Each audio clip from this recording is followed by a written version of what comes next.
Hello students. Yes, we are doing the chapter sexual reproduction in flowering plant. In the last two videos of the same chapter we discussed about the flower, the formation of the male gamete means pollen grain formation. Okay, the formation of the female gamete means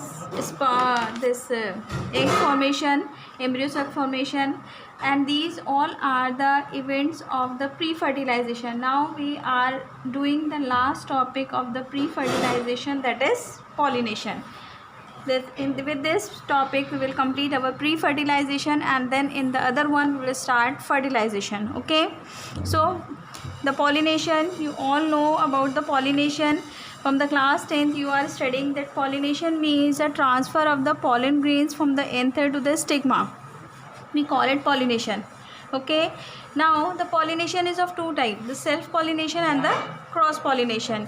If the pollination is in between the same flowers, then we call it the self pollination, and if it is between the different plants or the different flower, then we call it cross pollination. You all know it. Okay, now we have the kinds of pollination. We have mainly the three kinds of the pollination.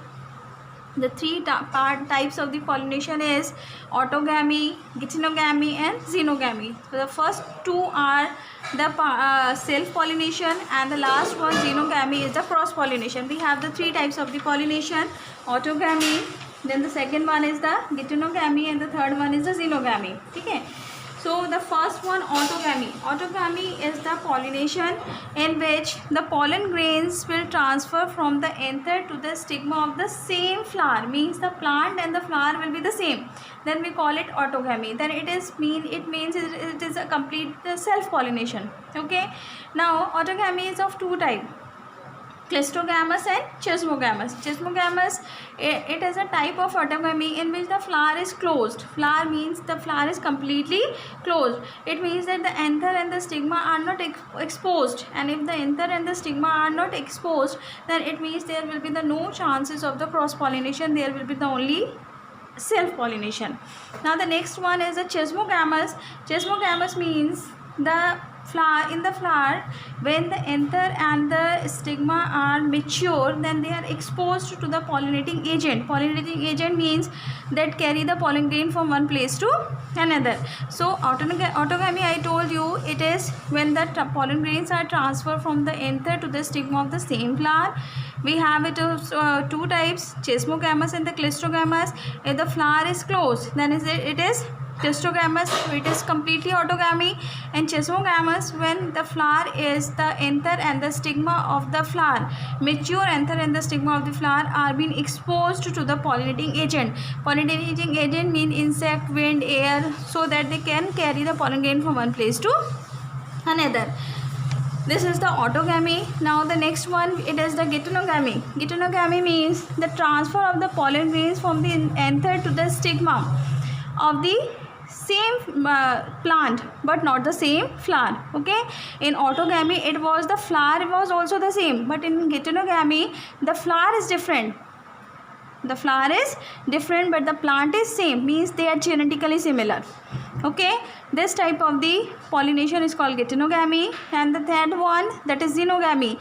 It is a type of completely cross pollination, because in this the pollen grains are transferred from the anther to the stigma of the different flower. Different plant, it is completely the different plant. If the plant is different, so it means that they are genetically different. It means here in both the case the plants are different, but here the plant is genetically similar, but here it is the genetically different. Now we will discuss the agents of pollination. Agents means the source through which the pollen grain will be transferred from one place to another, that are called the agents of pollination. So there are the three agents of the pollination: air, wind and water. So the first one, it is the wind. Wind pollination, we also call it anemophily. Anemophily means wind pollination. In the case if the flower has to be pollinated by the wind, then it should have the following features. The first one, the pollen should be the very light and dry, so that it can be easily carried from one place to another. The flower should be small and colorless and odorless. Clear? So that no insects can come on it. Now the next one is anther. Anther should have the long filament so that it can be carried with the air very easily. And the third one is a stigma. Stigma should be the sticky so that the pollen grains that are coming to it can be stick or pasted on it very easily. Okay, so these are the properties which we need for the winter pollination. Now the next one, the pollination with the water. Water means the water will carry the pollen grains from one place to another. We also call it hydrophily.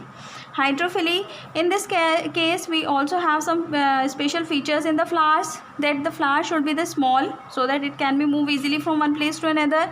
Colorless, odorless and nectarless, means it should not have any smell also.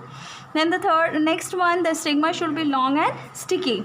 Okay, now the last type of the pollination is the pollination by the insects. We also call it entomophily. In this case the flower should be the very attractive, good fragrance should be it have, and very rich in nectar. So all these are the agents of the pollination. So the last topic for the pre-fertilization is the pollen pistil interaction. Pollen pistil interaction means the interaction of the pollen grains with the pistil. This is called pollen pistil interaction. Means the pollen grain will come to the stigma.